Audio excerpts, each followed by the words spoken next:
नहमदुहु व नुसल्ली अला रसूलिहिल करीम अम्मा बाद फ़अऊज़ु बिल्लाहि मिनश्शैतानिर रजीम बिस्मिल्लाहिर रहमानिर रहीम। आज इंशाअल्लाहुल अज़ीज़ जिस मसले की तरफ गुफ्तगू करूँगा वो इंशाअल्लाह एतकाफ़ में बैठने का तफसीली तरीक़ा कि एतकाफ़ में क्या करना चाहिए। सबसे पहले 20 रमज़ानुल मुबारक को सूरज गुरूब होने से पहले मोतक़िफ़ आदमी 20 रमज़ानुल मुबारक को एतकाफ़ में बैठने वाला आदमी 20 रमज़ानुल मुबारक सूरज गुरूब होने से पहले मस्जिद में आ जाए। रोज़ा अफ्तार मस्जिद में ही करेगा। अगर सूरज गुरूब होने के बाद आ गया तो उसका एतकाफ़ तो हो जाएगा नफली, लेकिन ये एतकाफ़ जो सुन्नत एतकाफ़ है जिसकी तरग़ीब रसूलुल्लाह सल्लल्लाहु ताला अलैहि वसल्लम ने दी और जो आप सल्लल्लाहु ताला अलैहि वसल्लम ख़ुद बैठे, सहाबा किराम रिज़वानुल्लाह ताला अलैहिम अजमाइन ने एतकाफ़ किया, वो 20 रमज़ानुल मुबारक सूरज गुरूब होने से पहले तशरीफ़ ले आएँ। और नीयत इरादे का नाम है। आप जिस इरादे से आए हैं वो आपकी नीयत हो गई है। मज़ीद अल्लाह रब्बुल आलमीन से अपनी ज़बान में भी मांग ले, अल्लाह मैंने अपनी वसाअत और ताकत के मुताबिक एतकाफ़ मस्जिद में एतकाफ़ बैठ रहा हूँ। अल्लाह तो अपनी मेहरबानी और फ़ज़ल से इसको पाया तकमील तक मुझे पहुँचाने की तौफ़ीक अता फ़रमा और हर वो काम करने की तौफ़ीक दे जिस काम का रसूलुल्लाह सल्लल्लाहु ताला अलैहि वसल्लम ने हुक्म किया या आपने ख़ुद फर्म किया, सहाबा किराम रिज़वानुल्लाह ताला अलैहिम अजमाइन ने किए। अल्लाह वो काम करने की तौफ़ीक दे और जिन कामों से आप सल्लल्लाहु ताला अलैहि वसल्लम ने बचने का हुक्म दिया, अल्लाह उन कामों से बचने की तौफ़ीक दे। अब दूसरी बात कि एतकाफ़ किन चीज़ों से टूट जाता है, ये ज़हन पर रखें। मोतक़िफ़ आदमी एतकाफ़ में बैठा है, 20 रमज़ानुल मुबारक सूरज गुरूब होने से पहले आएगा और चाँद ईद का चाँद नज़र आने के बाद मस्जिद से निकलेगा, खा वो 9 रातें बने या 10 रातें बने।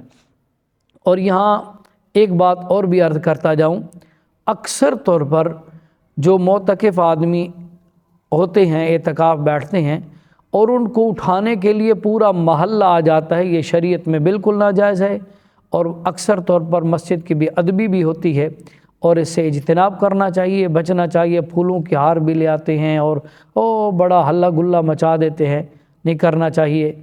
और दूसरी बात, एतकाफ़ वाले साथी अक्सर पूछते भी रहते हैं, डरते भी रहते हैं, इसलिए तफसीली तज़किरा आज उसका कर रहा हूँ। एतकाफ़ टूट जाता है बग़ैर किसी शरई उज़ुर के मस्जिद से बाहर कदम रखना, खा वो जानबूझकर रखे, भूले से रखे या कोई उसे ज़बरदस्ती निकाले, तब भी एतकाफ़ उसका टूट जाता है। और एतकाफ़ के लिए रोज़ा मैं फिर बताता हूँ कि वो शरई उज़ुर क्या हैं। और इसी तरीके पर रोज़ा एतकाफ़ के लिए शर्त है। अगर रोज़ा टूट गया तो एतकाफ़ भी, किसी वजह से भी रोज़ा तोड़ दिया है तो एतकाफ़ भी टूट गया, या मोतक़िफ़ आदमी ने किसी वजह से रोज़ा रखा ही नहीं तो उसका एतकाफ़ भी ख़त्म हो गया है। और बात अर्ज़ करता जाऊँ, एतकाफ़ शरई उज़ुर क्या हैं? शरई उज़ुर ये है ज़रूरत के मुताबिक क़ज़ाए हाजत के लिए बाथ में जाना, टॉयलेट में जाना। और उसका तरीक़ा ये है कि आपने बाहर कदम रखा, बाहर निकले, लेकिन किसी से खड़े होकर बात नहीं कर सकते। अगर खड़े होकर गुफ्तगू की बात की तो एतकाफ़ टूट गया।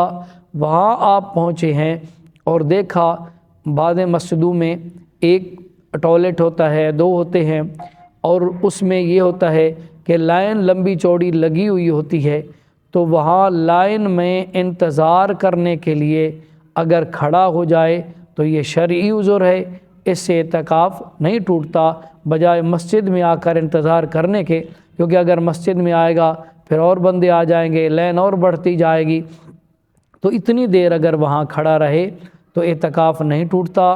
ہاں ٹوائلٹ سے فارغ ہوا، بات سے فارغ ہوا، قضاء حاجت سے فارغ ہوا تو فوراً اسے جلدی وہاں رکنا نہیں چاہیے، فوراً آ جانا چاہیے وضو کر کے مسجد کے اندر۔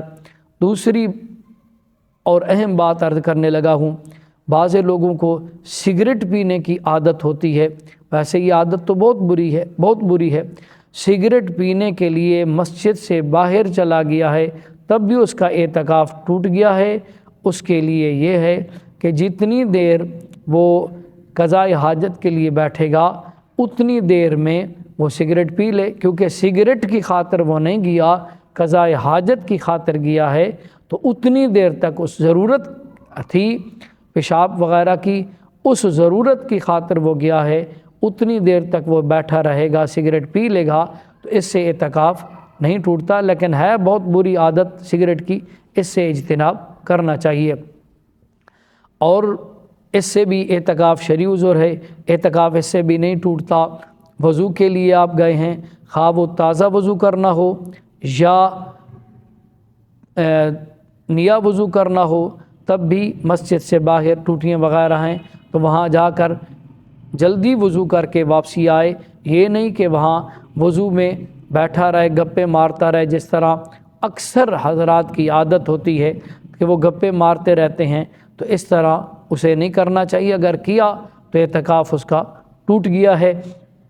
اور اسی جگہ پہ مثال کے طور پر ٹوتھ برش استعمال کرنا، صابن سے منہ دھونا، یاد رکھنا سپیشل ٹوتھ برش کے لیے اگر وہ مسجد سے باہر ٹوٹی ہیں وہاں چلا گیا ہے تو اس کا اعتکاف ٹوٹ گیا ہے۔ منہ دھونے کی غرض سے اگر وہ چلا گیا ہے اعتکاف ٹوٹ گیا ہے۔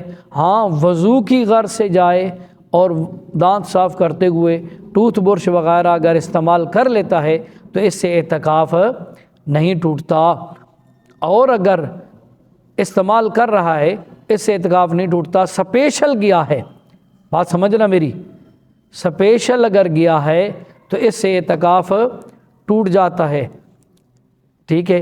اور اسی طریقے پر غسل کی اگر حاجت ہے، غسل کی اسے اگر حاجت ہے تو اسے چاہیے، فرضی غسل ہے تو اسے مسجد سے ضرور باہر نکل جانا چاہیے اور جلدی غسل کر کے واپسی آ جائے۔ اور اگر ویسے نہانے کے لیے گیا ہے یا جمعہ کا غسل ہے تو اس کے لیے اکثر فقہائے کرام نے لکھا ہے کہ اس سے اعتکاف جو ہے وہ ٹوٹ جاتا ہے۔ بہتر طریقہ ہے مسجد کے کسی کونے میں مسجد کا ادب کا خیال کرتے ہوئے کہ مسجد گندی بھی نہ ہو اور وہاں غسل کر لے۔ آج کل ہے ٹب وغیرہ بھی لے آتے ہیں، یا بعض بڑی مسجدیں ہوتی ہیں جس طرح ہماری مسجد ہے، اس کے ایک کونے میں جگہ مختص کی جاتی ہے اور کپڑا وغیرہ کھڑا کر دیا جاتا ہے، تو وہاں جو ہے وہ اگر غسل وغیرہ کر لیتا ہے تو اس میں کوئی حرج نہیں ہے۔